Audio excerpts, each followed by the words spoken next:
दोस्तों वीडियो पसंद आए तो लाइक कीजिए, अपने दोस्तों के साथ शेयर कीजिए, चैनल को ज़रूर सब्सक्राइब कीजिए और घंटी का निशान दबाना ना भूलें। ये जो भर्ती इलेक्ट्रिक डिपार्टमेंट में है दोस्तों, बिजली विभाग में जो भर्ती आई है उसके लिए ऑनलाइन एप्लीकेशन बनने शुरू हो गए 31/5/2021 से और लास्ट डेट रखी गई है 20/6/2021। फीस जमा कर सकते हैं आप इसकी 2/7/2021 तक। और ये जो भर्ती है जिसमें कि रेवेन्यू अकाउंटेंट क्लर्क की पोस्ट है जो कि नॉन टेक्निकल है, साथ में junior engineer oblique electrical assistant lineman और साथ में assistant sub station attendant ASSA ये टेक्निकल पोस्ट हैं। सभी वैकेंसीज़ को जानते हैं इस वीडियो के माध्यम से।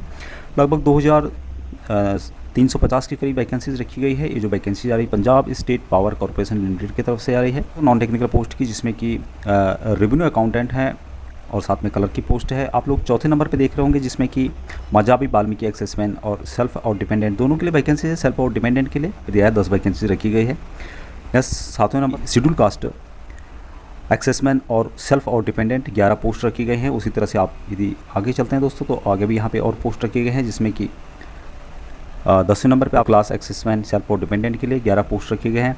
साथ में 11वें नंबर पे एक्सेसमैन जो सेल्फ हैं और डिपेंडेंट हैं उनके लिए भी 38 पोस्ट यहाँ पे रखी गई हैं, अलग अलग पोस्ट रखे गए हैं। 22 पोस्ट यहाँ पे वुमेन के लिए रखे गए हैं, एक्सेसमैन के कॉलम में रखे गए हैं। अब नीचे चलते हैं दोस्तों, यहाँ पे JEE electrical ALM and SS के लिए, इसके लिए भी जो भूतपूर्व सैनिकों का कॉलम है चौथे नंबर पे आप लोग देख पा रहे होंगे, मजाबी वाल्मीकि एक्सेसमैन सेल्फ और डिपेंडेंट, उसका डिटेल्स यहाँ पे दिया गया है जो वैकेंसीज़ हैं। साथ में 7वें नंबर पे आप लोग शेड्यूल कास्ट एक्सेसमैन, उसका भी डिटेल्स यहाँ पे दिया गया है जो टोटल वैकेंसीज़ हैं। और नीचे चलते हैं दोस्तों तो यहाँ पे भी जो JEE electrical ALM and SS की पोस्ट है उसके लिए भी 10वें नंबर पे बैकवर्ड क्लास एक्सेसमैन का टोटल यहाँ पे दी हुई है टोटल वैकेंसी, जिसमें कि एक्सेसमैन के लिए उसका डिटेल्स यहाँ पे देगा। वुमेन के लिए वैकेंसीज रखिएगी 11वें नंबर पर वैकेंसीज़ का डिटेल यहाँ पे दिया गया है। इसी तरह से टोटल वैकेंसीज़ 2326 के करीब है और भूतपूर्व सैनिकों में काफ़ी पोस्ट रखे गए हैं। ये जो पोस्ट है दोस्तों, इसमें एक बात लिखी गई है, reservation of post for reserve category is applicable for candidate of Punjab domicile होने की। जो रिजर्व कैटेगरी के पोस्ट हैं वो पंजाब डोमिसाइल जिसके पास भी है, पंजाब स्टेट, पंजाब का जो मूल निवासी है वो इसके लिए अप्लाई कर सकता है। और जो भर्ती है सेल्फ के लिए भी है और डिपेंडेंट के लिए भी है। इसमें एक बात यहाँ पे लिखी गई है कि It should be noted that as per Punjab recruitment of accessman rules 1982, preference shall be given to accessman self and SC/SC accessman category candidate over accessman dependent and यानी कि दोस्तों यदि भूतपूर्व सैनिक कंप्लीट नहीं होते हैं तो फिर ये वैकेंसीज उनके डिपेंडेंट को दी जाएगी। That where an accessman is not available for recruitment against ये रिजर्व वैकेंसीज, यानी कि रिजर्व वैकेंसीज में यदि accessman पूरे नहीं हुए तो वैकेंसीज जो है shall be filled by recruitment of the wife और one dependent child of an exserviceman. लिए पूरे आवेदन नहीं आते हैं एक्सेसमैन सेल्फ के, तो ये वैकेंसीज उनके डिपेंडेंट को चली जाएगी, जिसमें कि इनकी वाइफ और एक बच्चा डिपेंडेंट का वो इसके लिए अप्लाई कर सकता है। ये जो पोस्ट रखे गए दोस्तों उनके लिए क्या क्या क्वालिफिकेशन रखा गया, एसेंशियल क्या क्या रखा गया है। नॉन टेक्निकल जो पोस्ट हैं जिसमें कि रेवेन्यू अकाउंटेंट है और क्लर्क है। रेवेन्यू अकाउंटेंट के लिए आपके पास रेगुलर BCom होना चाहिए मिनिमम 60% मार्क के साथ, या फिर फुल टाइम आपके पास MCom रेगुलर होना चाहिए 50% जिसकी मार्क है। तो ऐसी पोस्ट में दोस्तों एक्सेसमैन यदि मिलते नहीं हैं तो उनके डिपेंडेंट अप्लाई कर सकते हैं। जो कलर की पोस्ट है 549 पोस्ट टोटल दिए गए हैं, जिसमें कि क्वालिफिकेशन बैचलर डिग्री यानी कि BA आपके पास कम से कम होना चाहिए, डिग्री आपके पास होनी चाहिए। साथ में जो है 120 आवर कोर्स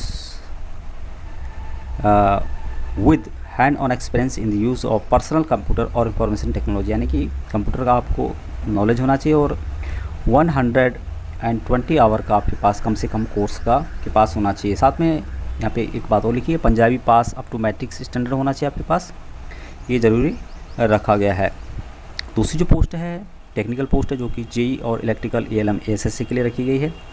इसके लिए जो भी जूनियर इंजीनियर जिन्होंने कि 3 साल का डिप्लोमा किया हुआ है वो इसके लिए अप्लाई कर सकते हैं। डिप्लोमा आप इलेक्ट्रिकल में हो सकते हैं, इलेक्ट्रिकल एंड इलेक्ट्रॉनिक्स इंजीनियरिंग में हो सकते हैं। तो इसके लिए दोस्तों जो भी इलेक्ट्रिकल मैकेनिक इंजीनियरिंग यानी कि EME के जो भी रिटायर हैं, कॉर्प्स ऑफ सिग्नल के जो भी रिटायर हैं, एयरफोर्स टेक्निकल ग्रुप के जो भी रिटायर हैं जिनको डिप्लोमा 3 साल का दिया जाता है, साथ में नेवी से रिलेटेड जो भी हैं जिनको 3 साल का डिप्लोमा दिया जाता है वो इसके लिए अप्लाई कर सकते हैं।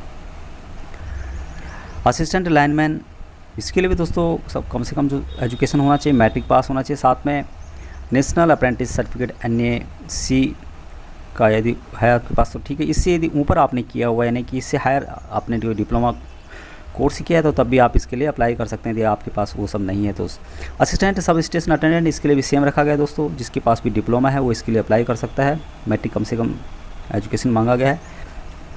और जो डिप्लोमा आपने किया है इलेक्ट्रिकल में किया हो, चाहे इलेक्ट्रॉनिक्स में किया हो, इलेक्ट्रॉनिक्स एंड कम्युनिकेशन में किया है, वो इसके लिए अप्लाई कर सकते हैं। पे स्केल के बारे में इन्होंने क्लियर मेंशन किया है कि पे स्केल के बारे में बाद में बताया जाएगा। आप लोग पढ़ना चाहे तो पढ़ सकते हैं इसको, कि पे स्केल के बारे में इन्होंने क्लियर मेंशन किया है कि the pay scale will be intimated later, यानी कि बाद में इसके बारे में बताया जाएगा। एक बात और यहाँ पे लिखी है, knowledge of Punjabi, qualification of Punjabi essential, यानी कि ज़रूर रखा गया है फॉर आर द पोस्ट, सभी पोस्टों के लिए पंजाबी क्वालिफिकेशन ज़रूर रखा गया है। आपका जो मैट्रिक है उसमें कम से कम आपका एक सब्जेक्ट पंजाबी होना ज़रूर रखा गया है। एज जिसकी भी 18 से 37 साल एज है वो इसके लिए अप्लाई कर सकता है। गवर्नमेंट रूल के अनुसार एक्सेसमेंट को रिलैक्सेशन दिया जाएगा। बाकी दोस्तों पूरा डिटेल्स आप पढ़ना चाहे तो पढ़ सकते हो। जो पेपर है स्कीम ऑफ एग्जामिनेशन किस किस तरह से होना है उसका डिटेल्स भी यहाँ पे दिया हुआ है। दोस्तों ज़्यादा जानकारी के लिए आप वीडियो के डिस्क्रिप्शन में आपको लिंक मिलेगा, वहाँ पे जाके इसका नोटिफिकेशन पढ़ सकते हैं। आज के लिए इतना ही। जय हिंद, जय भारत।